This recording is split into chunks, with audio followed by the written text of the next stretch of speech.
આ પેટા ચૂંટણી આવી છે.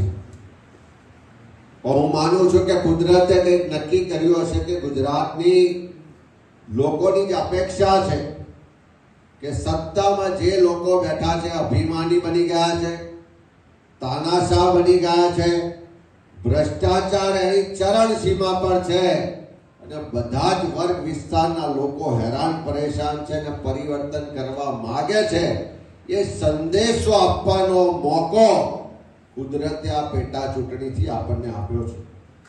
ત્યારે આ પેટા ચૂંટણીથી અહીંયા કીધું એમ સરકાર બદલાઈ જવાની નથી,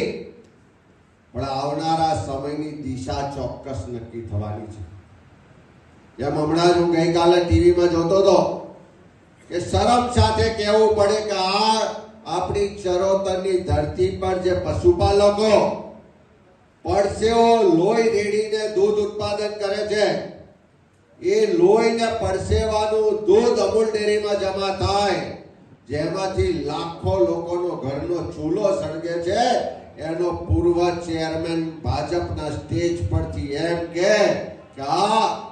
મેં ભ્રષ્ટાચાર કર્યો છે, રાજકારણથી પૈસાદાર બન્યો છું, આ રાજકારણમાં આવીને મેં લૂંટ ચલાવી છે, આ લોકોના પૈસા મેં લૂંટ્યા છે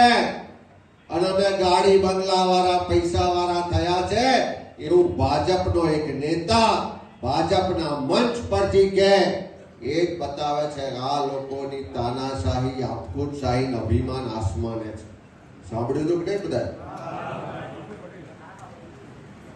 એક ભાજપનો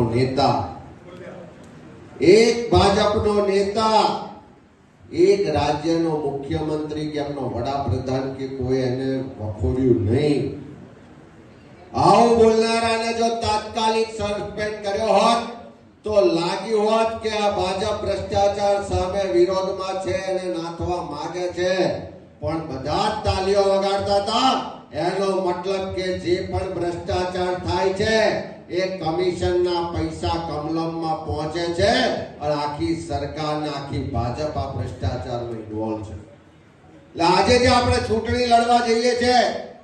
ખાલી બે ઉમેદવારો વચ્ચેની ચૂંટણી નથી, પણ આ ગુજરાતની જનતાને જે તકલીફ છે, જે પીડા છે, જે દર્દ છે, જે આક્રોશ છે,